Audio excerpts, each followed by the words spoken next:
নমস্কার বন্ধুরা, আমি কাকলি আর কাকলি ফুড স্টাইলে তোমাদেরকে অনেক অনেক স্বাগত।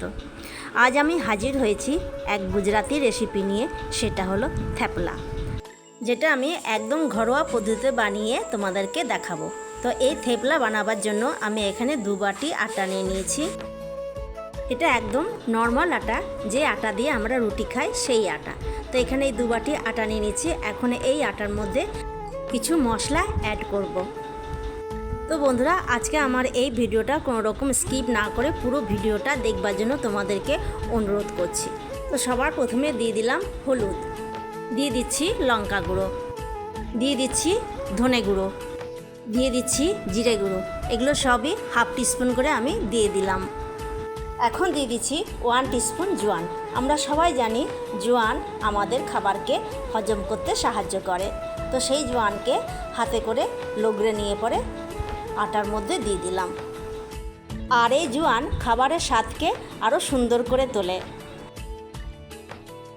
এইবার দিয়ে দিচ্ছি রিফাইন তেল। এখানে 4 টিস্পুন আমি রিফাইন তেল দিয়ে দিলাম। তো বন্ধুরা, যারা আমার ভিডিওটা দেখছো অথচ এখনও পর্যন্ত লাইক করোনি, তাদেরকে আমি অনুরোধ করব তোমরা তাড়াতাড়ি করে আমার ভিডিওটাকে লাইক করে দাও। আর যে সমস্ত নতুন বন্ধুরা আছো এখনও পর্যন্ত আমার চ্যানেলটাকে সাবস্ক্রাইব করোনি, তাদেরকে বলবো যে তোমরা তাড়াতাড়ি করে আমার চ্যানেলটাকে সাবস্ক্রাইব করে নিয়ে আমার পাশে থেকে আমার বন্ধু হয়ে যেতে পারো। আর পাশে থাকা বেল আইকনটা প্রেস করে রাখবে, এতে করে আমি যখন আবার নতুন কোনো ভিডিও আপলোড দেবো সবার প্রথমে নোটিফিকেশন তোমাদের কাছে পৌঁছে যাবে। এখন আমি দিয়ে দিচ্ছি আধ বাটি দই, আর দিয়ে দিচ্ছি স্বাদ অনুযায়ী নুন। এখন সমস্ত উপকরণগুলোকে আটার সাথে ভালো করে মিশিয়ে নেব।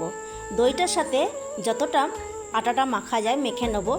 এরপর অল্প অল্প জল দিয়ে পরে আটাটাকে মেখে একটা ডো বানিয়ে নেব। আর এই আটাটাকে এমনভাবে মাখতে হবে, না হবে শক্ত না হবে নরম।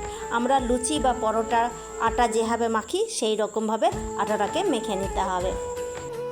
আটাটা প্রায় আমার মাখা হয়ে এসেছে, তখন আমার মনে পড়ে গেল যে আমি তো হিং দিতে ভুলে গেছি। এই হিংটা যখন আমি মশলাগুলো দিই তখন দিতে হতো, কিন্তু আমি ভুলে গেছিলাম। তো আমি কি করলাম, হাফ টিস্পুন হিং নিয়ে সেটাকে জলে গুলে পরে আটাটার সাথে ভালো করে মেখে নিলাম।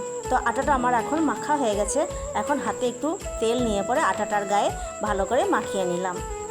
আটা ভালোভাবে মাখা হয়ে গেলে পরে আমরা রুটি করতে যেরকম লেচি কাটি সেরকম লেচি কেটে নিয়ে পরে অল্প অল্প আটা দিয়ে পরে পাতলা পাতলা করে রুটির আকারে বেলে নেব। তো দেখো, এরকম পাতলা করে বেলে নিতে হবে। এখন রুটিগুলোকে ভেজে নেব। প্রথমে রুটিগুলোকে সেঁকে নিতে হবে, তারপরে অল্প অল্প তেল কিংবা ঘি দিয়ে ভালো করে ভেজে নিতে হবে। এই থ্যাপলা ঘি দিয়েও ভাজা যায়, কিন্তু আমি এখানে তেল দিয়ে করছি। তো এপিঠ ও পিঠ ভালো করে তেল দিয়ে ভেজে নিলাম। তো বন্ধুরা, এরকম একটা একটা করে সমস্ত থ্যাপলাগুলো আমি বানিয়ে নিলাম। তো দেখো বন্ধুরা, এখানে এতগুলো থ্যাপলা আমার হয়েছে। তাহলে চলো এখন তোমাদেরকে পরিবেশন করে দেখাই। আর একটা থ্যাপলা মুড়ে আমি তোমাদেরকে দেখাচ্ছি যে কত সুন্দর হয়েছে, খুব সফট হয়েছে। আর এই থ্যাপলা দই দিয়েও খাওয়া যায়, আচার দিয়েও খাওয়া যায়, আবার সস দিয়েও খাওয়া যায়। তো আমি এখানে একটা ছোট বাটিতে দই নিয়ে নিলাম, আর এই দইটার মধ্যে একটুখানি বিট লবণ মিশিয়ে নেব।